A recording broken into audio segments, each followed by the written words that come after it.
This episode was originally recorded on the 21st of June, 2022, on location, with a mobile phone. Enjoy.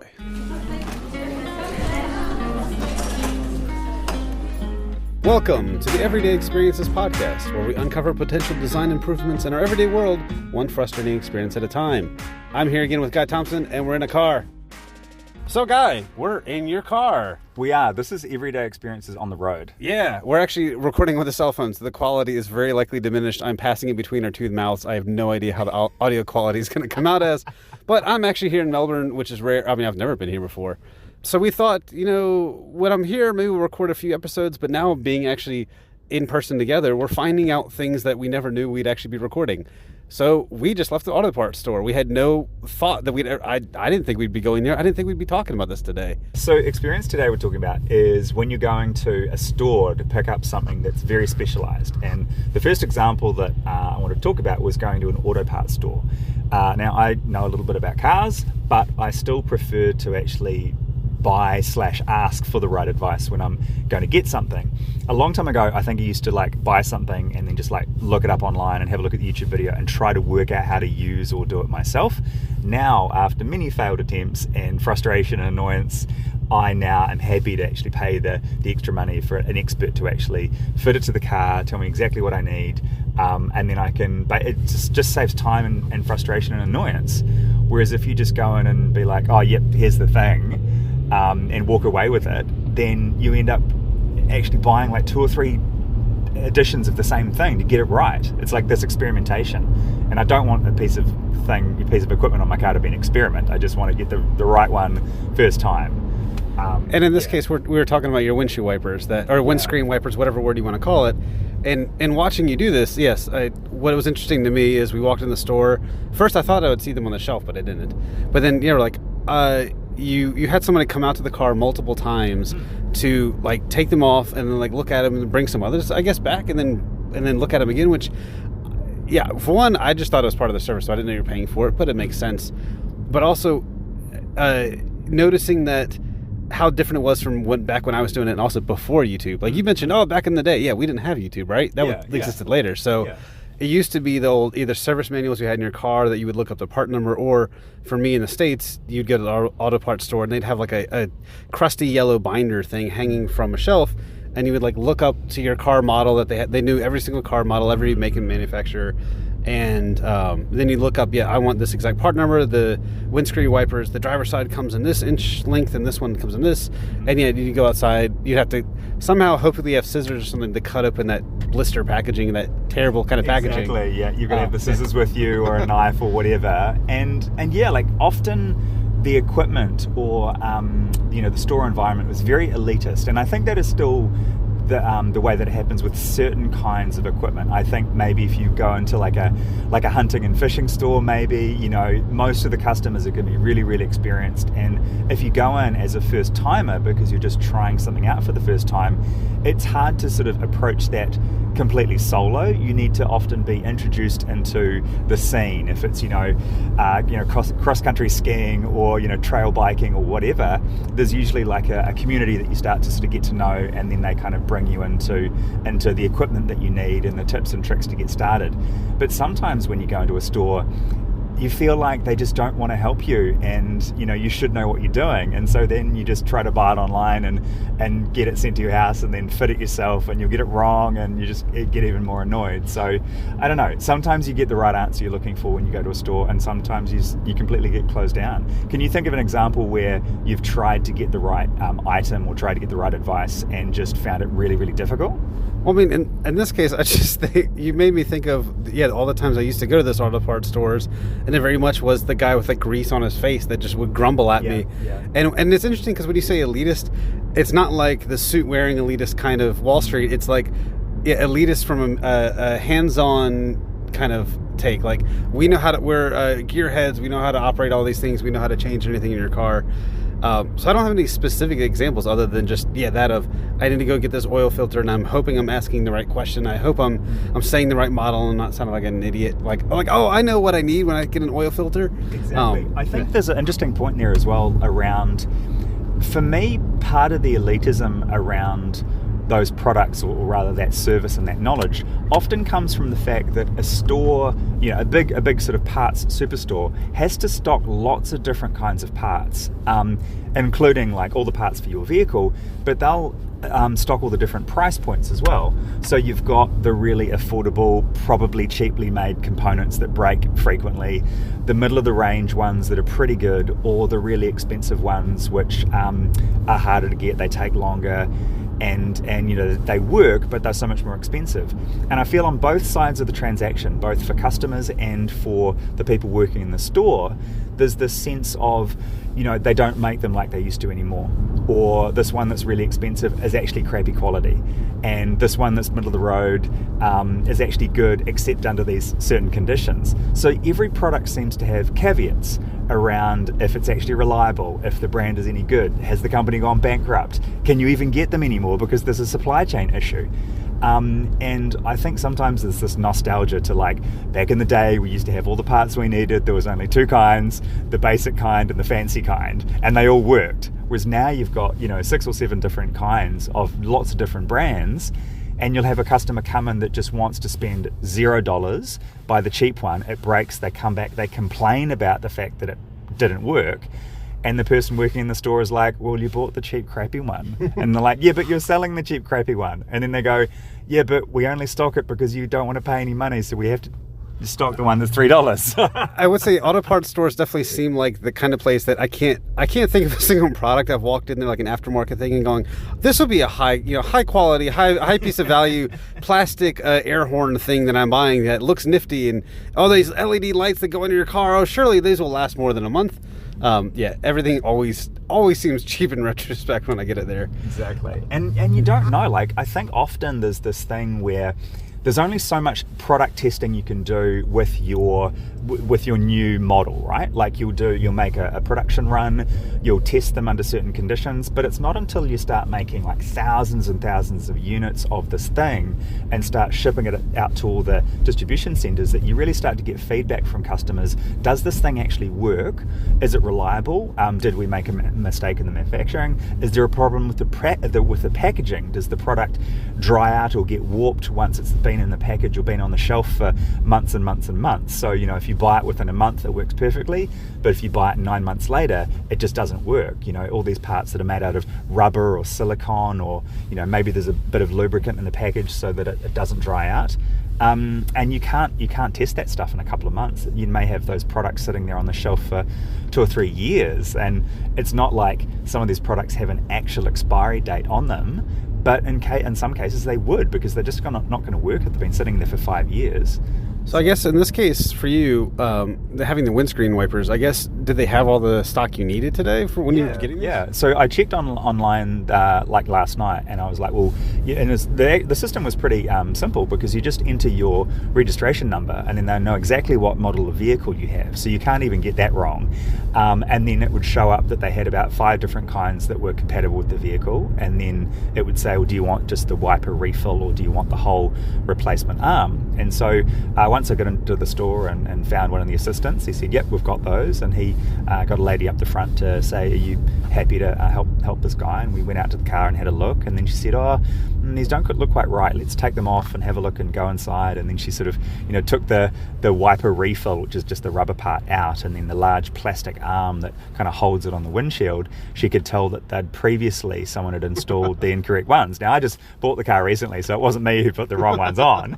But I wouldn't have got that piece of knowledge that the wrong ones were previously installed unless I'd actually asked a professional. And I could have just rocked up and said, hey, I found these ones online last night, I see you've got them in stock, can I have these too?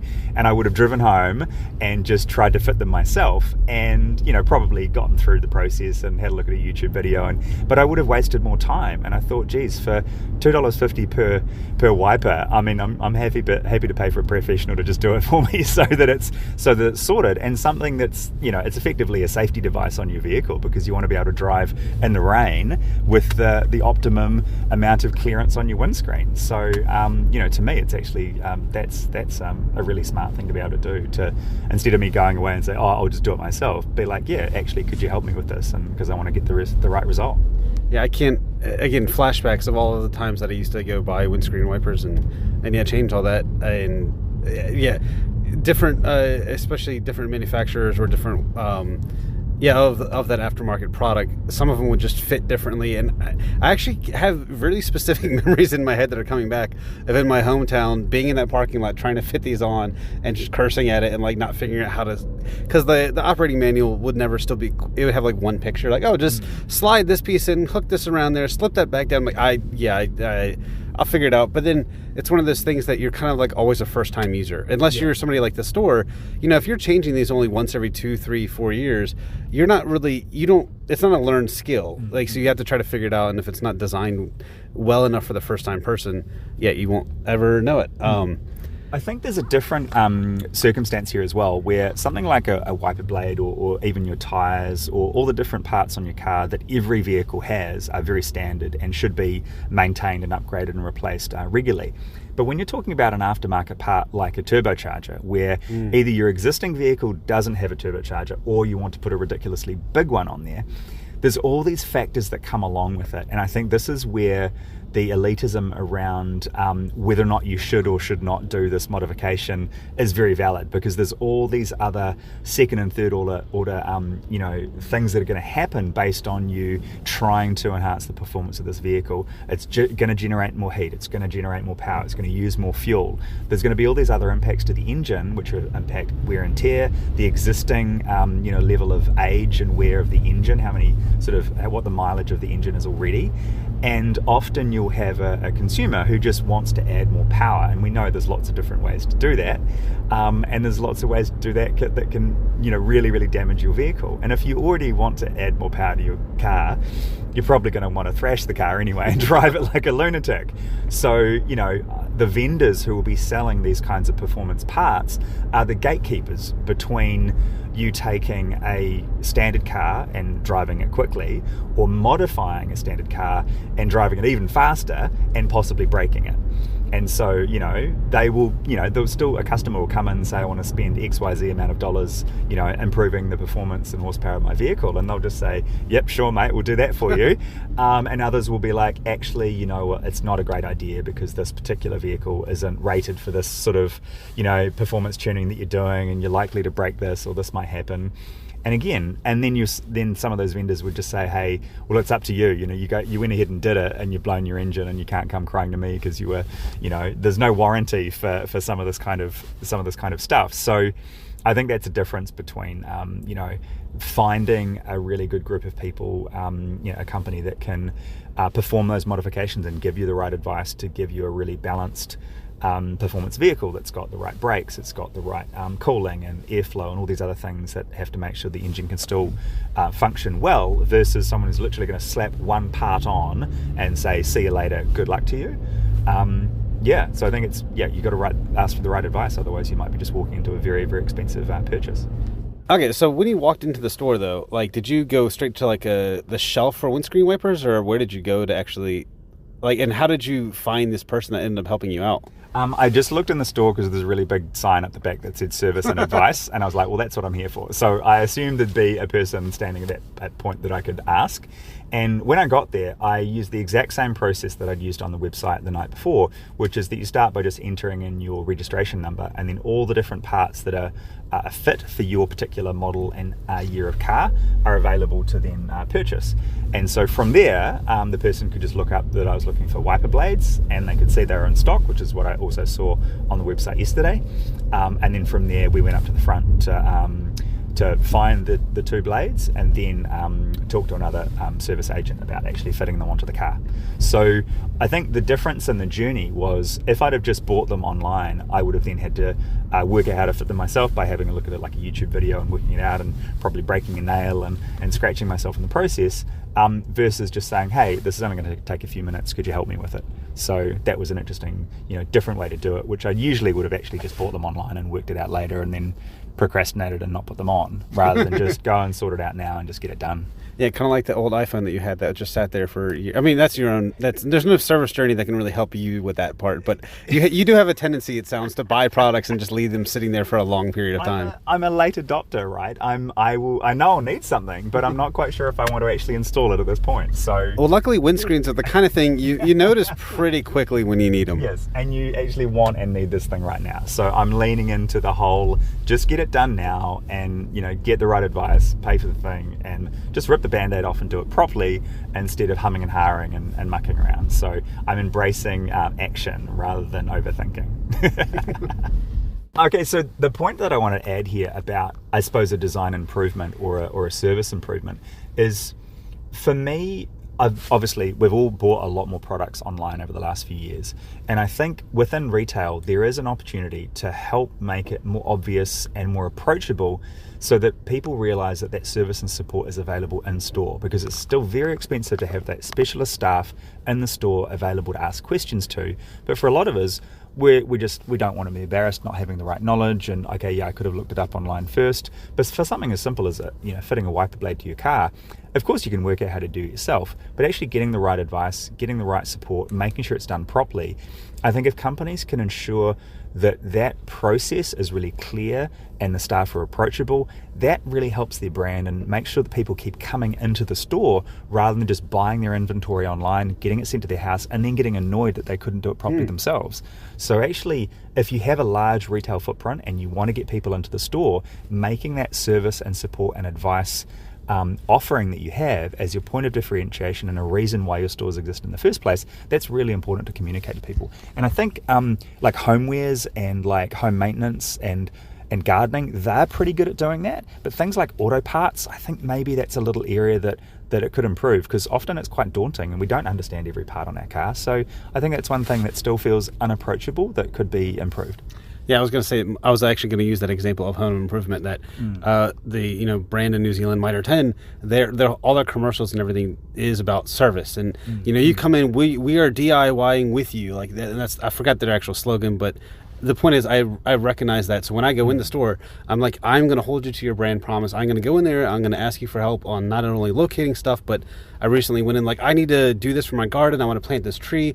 Tell me all the things I need to plant a tree the most efficient way, because the way I've been doing it, I don't know if it's surviving or not. So you tell me what things I should get. And we sat there and talked about it for like 30 minutes. And yeah, that is very much the same as your car, right? As you said, you want to do some modifications to it. You want to do even something simple, like maybe put in a new radio. Well, go to the person who actually knows how to do that thing and talk to them about it. And I think the area where it impacts it is if you're trying to do something quite complicated to your vehicle or to your kitchen or to your house, it's a longer story. You've got quite a lot to explain.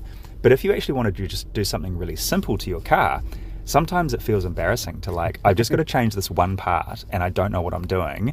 And so you kind of like go in, find it, pay and leave the store, and then you go, I'll just work it out myself, right? Because it seems so simple. I don't want to be embarrassed like having to ask a question about something that seems so simple that at whatever age you are, you should have worked out how to do by now. And they just sit there and laugh at you through the window, like in the parking lot. They're like, oh, look, he's still working on it. Exactly. You feel like I'm going to get laughed at because I don't know how to do this thing. And I think that's the hardest part, to like push through and go, look, even if the thing you're trying to change is quite simple, you've still got it's important to get the right advice to do it properly, and making sure those simple, easy things that you can still, I think as a vendor, just make sure that people will still approach you to get those simple questions asked, and they won't feel stupid actually asking. Well, I think in this short, actually it probably wasn't even that short anymore, what we thought would be a 5-minute conversation has turned into this.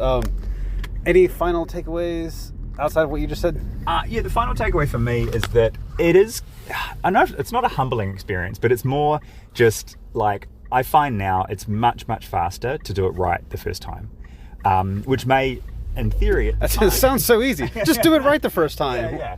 That process may actually take longer though, because you're going to have to ask for advice, you're going to have to be a bit humble and go, hey, look, I haven't actually done this thing before, or it's been a long time since I've performed this kind of change or upgrade or modification, can you let me know if this is still the right way to do it? And often we have knowledge that we have for years and we think we know what we're doing, but I think it's always just good to get the right advice and just check if your assumptions are still valid by actually just asking professional, and I reckon most of the time that'll actually save you a lot of pain. Yeah, don't be afraid to ask. And if it costs a few bucks, it's probably worth it. Well, that guy, thank you for listening to this episode. I hope you learned a few new things. I've got to remember what my script was without seeing it because we're driving in the car. If you liked what you heard in this episode, you can find and follow us at EverydayEXP Pod on any of your social channels, Spreaker, Spotify, any different podcast platforms that you listen to. And just remember, you don't have to have a fancy job title to start noticing and improving the everyday experiences wherever you work or shop. Thank you, and we'll be on the air again soon.